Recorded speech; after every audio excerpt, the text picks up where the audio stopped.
Hey guys, AlduicS here, and we're back for Season 3, Episode 13 of Iruma-kun. Still can't get over last time's spotlight, because what went down with Iruma was truly painful, it was emotional, and it was inspiring, because how he overcame it made me feel so proud of him. The sheer development put on display for him was incredible. And it's been a while, but our boy definitely needed it. It was kind of nice to take this more serious tone versus the lighthearted nature we've had in the previous couple episodes, besides what went down with the weaponized evil cycles. But seeing Iruma be forced to confront his traumas, his deepest fears, revealing what they are and what truly terrifies him, making him acknowledge those feelings, seeing the illusions take place and how it affected him, forcing him, or rather, making him break down into tears and just almost give up. When a character's at their lowest and they take a stand, when they overcome the hurdle that stopped them before, it makes it feel so inspirational. It makes you feel so warm and fuzzy inside, especially for someone who's, as you'd forget, been through so much like Iruma. His life has been one battle to another of just trying to survive, because his parents were very shitty. But he's managed to overcome the illusion. He's overcome his trauma, and he wants to win the Harvest Festival. We do have the Seed of Beginning, but are we going to catch up with Lead now? Does he have the Vase of Ending? How do we even grow it? We still have more of the riddle to go through. And, I can't wait to see what Nafulu's going to say when Iruma manages to climb back up. And where's Orbis going to go with Ocho, the brown noser? Only time will tell. Either way, it has been a small minute since I did post this on YouTube and even record these, so I did go back and rewatch, don't you worry. But make sure you check out my links down below. Make sure you like, comment, subscribe, hit that bell icon to be notified when I upload next. I do apologize about the delays. And well, it's time to hop into it.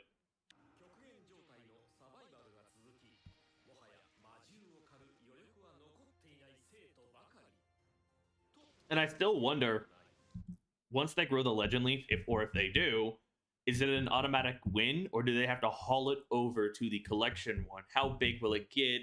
What will it entail? Will it become a brawl between all of the Misfits for the Legend Leaf, or are the Misfits going to kind of hunt each other since they've narrowed down the competition? They all got their own systems going on, besides, Jazz and Alisar, who are currently disqualified and out, but they're taking bets after all. So what's going to go on in that regard? And who's Orbis and Ocho going to go after?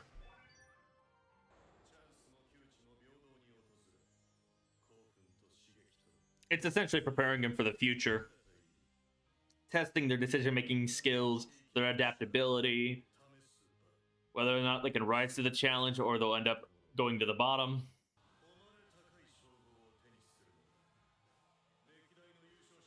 Young King?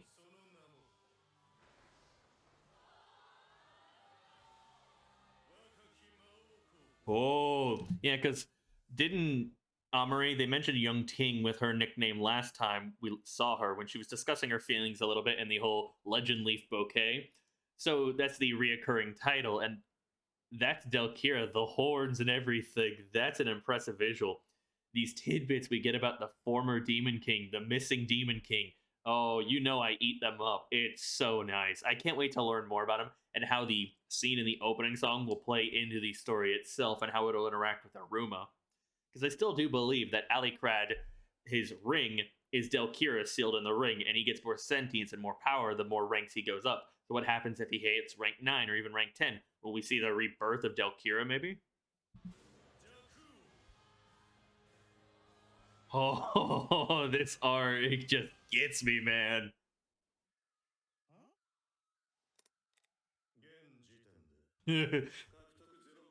It's calling out Iruma.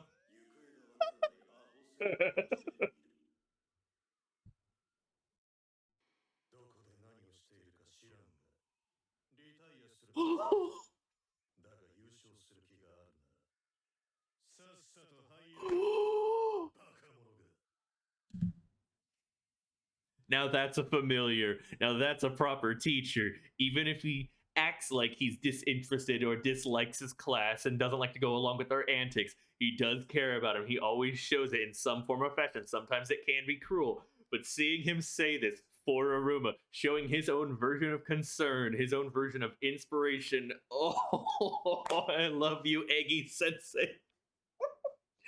Oh my god. Why is this making me emotional? Just seeing this man act like this, like he unpaused to make this further announcement. He didn't have to. But he put him on blast. He's trying to light a fire under his ass.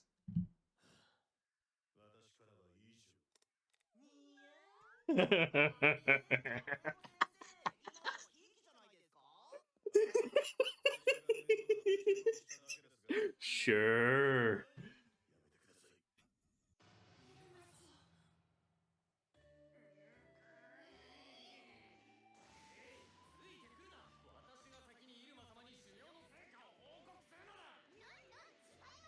They're obviously going to be slightly worried, but they're going to put their faith, their trust, their confidence in him, because our boy has a way of upsetting, or rather, turning situations on their head and doing the unpredictable, the impossible. I believe they even mentioned that in season 2, so I don't doubt that they're going to at least continue focusing on their own tasks. They just want to give a little bit of time to Iruma, because they're tried and true followers. They're his friends, after all.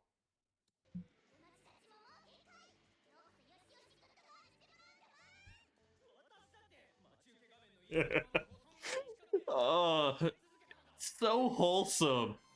It's a nice wholesome follow-up after everything that went down last time. They see how determined he is. They want to live up to his expectations, to what the resolve he's putting in.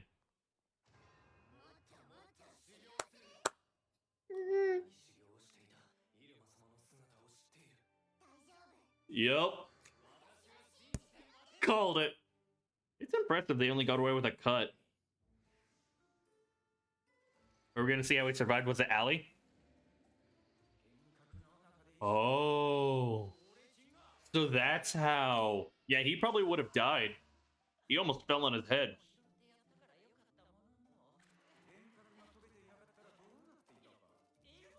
Oh.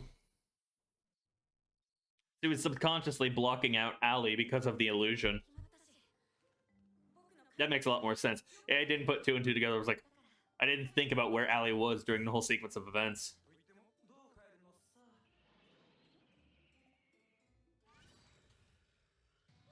Hey, Nafula.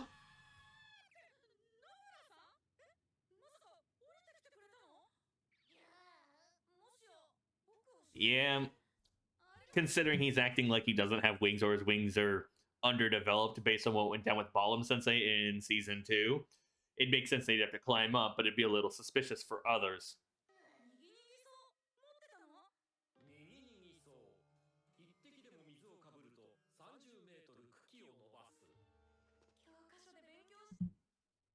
We know Iruma's blood has special properties in the underworld, the blood of a human. We saw it heal the Guardian of the Valley back in season 1.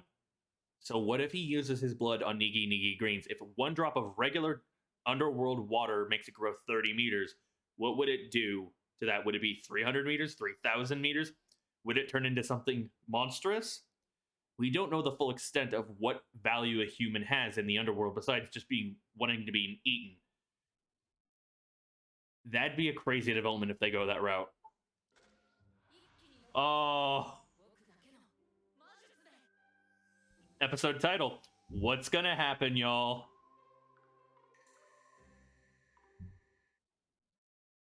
The entire thing's gonna start shaking, isn't it? Oh, I hope this doesn't expose him.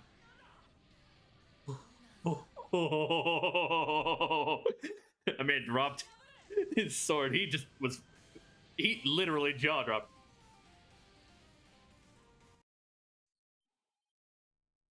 What the fuck? Leave it to Iruma. Always doing the absurd. He's literally made Jack and the Beanstalk, but it's Iruma in the Nigi Nigi Greens. But they know. Oh, oh, leave it to Az and Clara.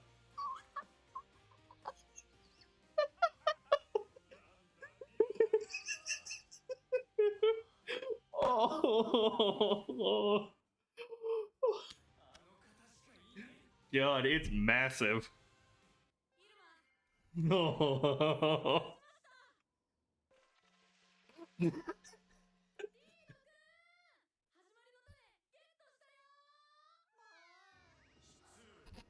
Uh-oh. It wouldn't be in style.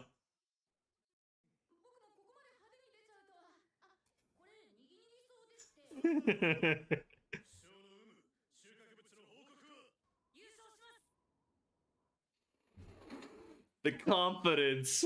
Oh.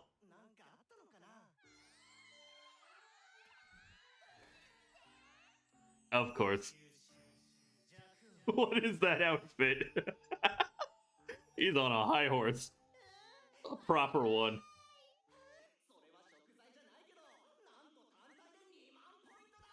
Painting a target on his back.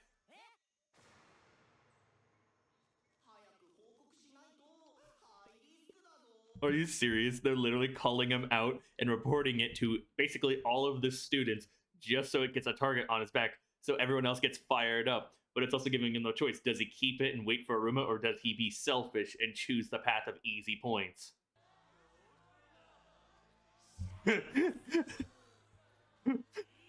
Truly, demons possessed. They want them points. They're hunting you.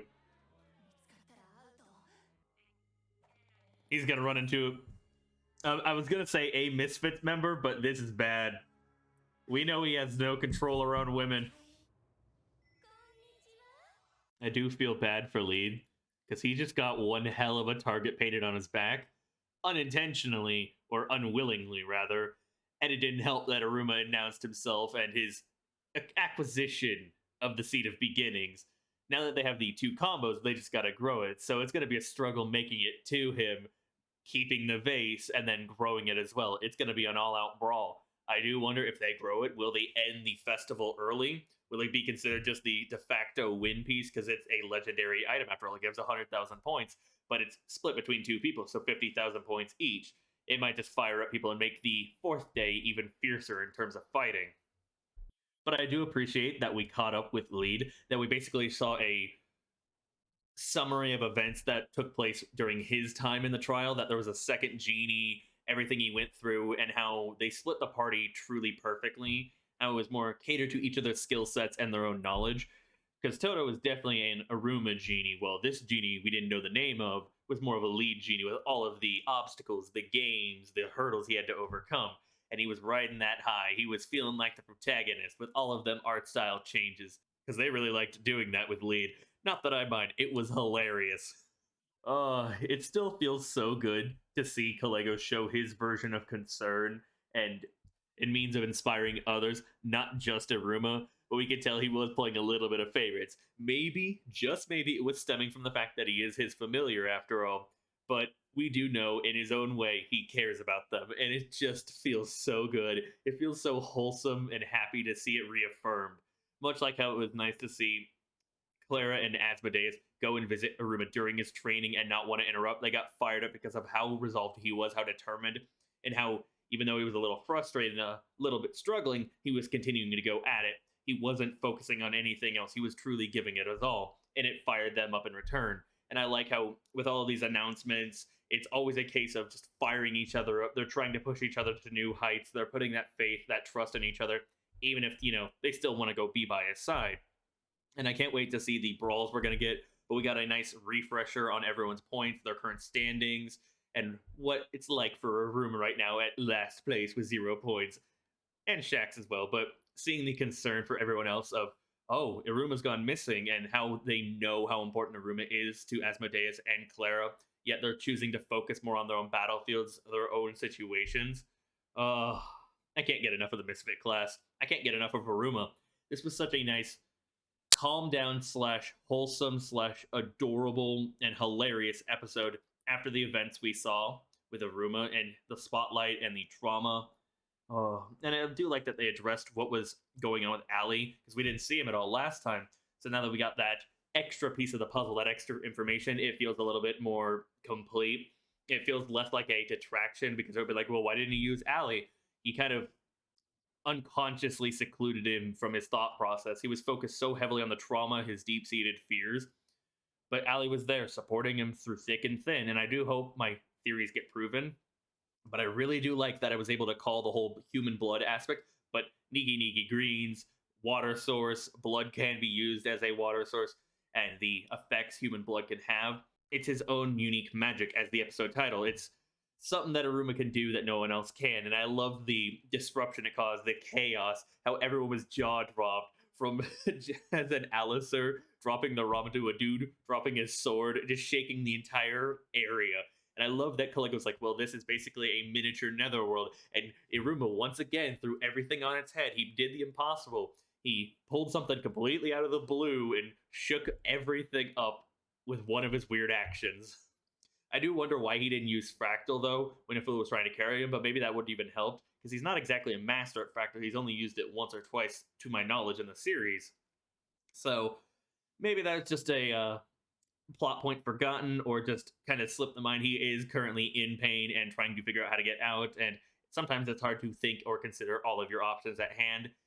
He's also, not the most prone to using magic. He's more often just relying on his danger sense, his arrows now. So it's kind of nice that we're getting a different way to go up. And still, Nafula, though, she a real one, coming down to find him, showing that concern. Oh, it was such a good episode. But let me know your guys' thoughts on my reaction, my commentary of the episode of itself. Do let me know what you think about the camera, the audio, the lighting, the highlights version. If you want the full version, head over to Patreon. Check out my links down below. Make sure you like, subscribe, hit that bell, get to be notified when I upload next. And, well, this has been AlduicS. Thank you all so much for watching. Peace.